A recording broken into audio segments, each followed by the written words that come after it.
గత బీఆర్ఎస్ పాలకులు కాళేశ్వరం ప్రాజెక్ట్ నీళ్లను కేవలం మెదక్ గజ్వేల్ జిల్లాల కోసమే ఉపయోగించుకున్నారని, ఉమ్మడి కరీంనగర్ జిల్లాకు చుక్క నీరు కూడా ఇవ్వలేదన్నారు ప్రభుత్వ విజయరమణారావు. పెద్దపల్లి జిల్లా కాల్వ శ్రీరాంపూర్ మండలం మాల్యాల, తారుపల్లి, మీర్జంపేట, కాల్వ శ్రీరాంపూర్ గ్రామాల్లో 5 కోట్ల రూపాయల వ్యయంతో చేపడుతున్న పలు అభివృద్ధి పనులకు ఆయన శంకుస్థాపన చేశారు. ఈ సందర్భంగా మాట్లాడిన విజ్జన్న గత బీఆర్ఎస్ ప్రభుత్వంపై నిప్పులు చెరిగారు.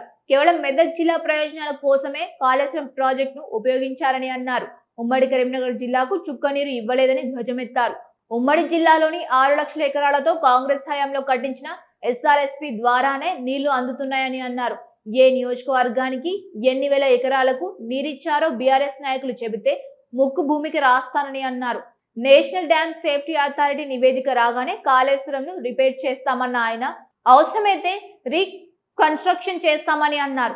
రాబోయే రోజుల్లో ఎల్నినో ప్రభావం వల్ల వర్షాభావ పరిస్థితులు ఏర్పడే ప్రమాదం ఉందన్న ఆయన, రైతులు ముందు జాగ్రత్తగా పంటలు మార్పిడి పాటించాలని సూచించారు.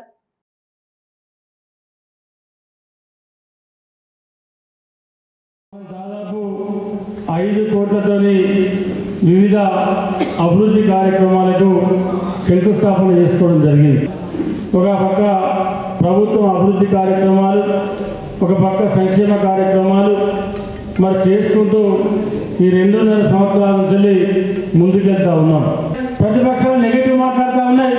ప్రతిపక్షాలు ఇవాళ మన అధికార పార్టీ మీద, మన ప్రభుత్వం మీద బండ వేసే ప్రయత్నం చేస్తూ ఉన్నారు. ఇటువంటి తరుణంలో మనందరం కూడా అప్రమత్తంగా ఉండాల్సినటువంటి అవసరం, బాధ్యత మనందరిపైన ఉంది.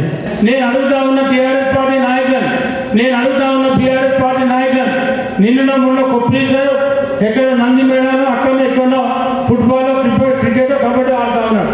గొప్పలీశ్వరి విధంగా చీములు ఎత్తులుంటే ఈ ఉమ్మడి కరీంనగర్ జిల్లాలో ఆనాడు మీరు ఎమ్మెల్యేగా, మంత్రులు పనిచేసే మీకు నిజంగానే నీతి నిజాయితీ ఉంటే, ఈ ఉమ్మడి కరీంనగర్ జిల్లా రైతుల పట్ల చిత్తశుద్ధి ఉంటే, పెద్దపల్లి జిల్లా రైతుల పట్ల చిత్తశుద్ధి ఉంటే, ఏ నియోజకవర్గానికి మీరు కాళేశ్వరం నీళ్లు ఏ